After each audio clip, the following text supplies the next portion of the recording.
Nellore central జైల్లో ఖైదీ పరార్. Jail నుంచి తప్పించుకున్న ఖైదీ షేక్ సైదులు వెంకటాచలం పోలీస్ స్టేషన్లో జైలు అధికారులు ఫిర్యాదు చేశారు. భార్యను చంపిన హత్య కేసులో షేక్ సైదులు ఖైదీగా ఉన్నారు. సైదులు స్వస్థలం బాపట్ల జిల్లాలోని భట్టిప్రోలుగా తెలుస్తోంది. 2022లో షేక్ సైదులకు న్యాయస్థానం శిక్ష వేసింది. 2024లో నెల్లూరు సెంట్రల్ జైలుకు షేక్ సైదులు వచ్చారు. అయితే సత్ప్రవర్తన కింద ఓపెన్ జైల్లో వ్యవసాయ పనులను చేస్తున్నారు షేక్ సైదులు. నిన్న సాయంత్రం ఖైదీలను లెక్కించే సమయంలో సైదులు లేడని పోలీసులు గుర్తించారు. వెంటనే జైలు అధికారులు పోలీసులకు ఫిర్యాదు చేశారు. షేక్ సైదులు కోసం పోలీసులు విస్తృతంగా గాలిస్తున్నారు.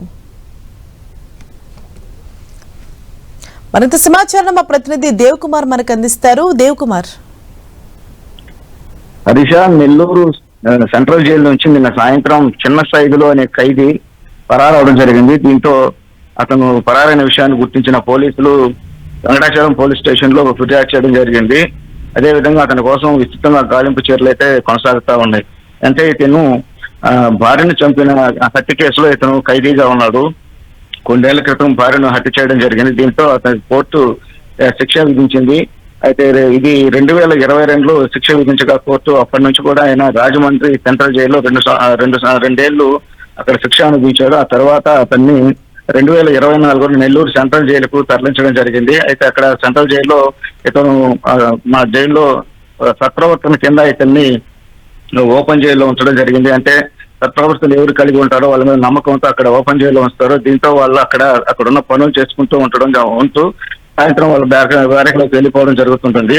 ఈ క్రమంలోనే అతను సత్ప్రవర్తన కలిగి ఉండడంతో చిన్న సైజులు అతను కూడా అలాగే ఉంచారు. అయితే ఈ క్రమంలో అతను సాయంత్రం వ్యవసాయ పనులు చేస్తూ ఉండేవాడు.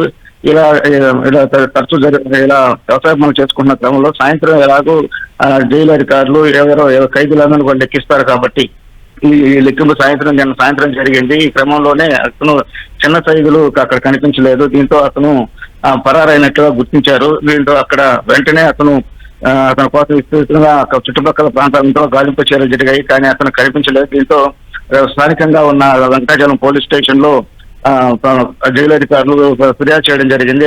అదేవిధంగా ఇప్పటికే మరో కేసు కూడా నమోదు చేసి విస్తృతంగా గాలింపు చర్యలు చేపడుతున్న పరిస్థితి అయితే నెల్లూరు జిల్లాలో ఉంది. హరీష్.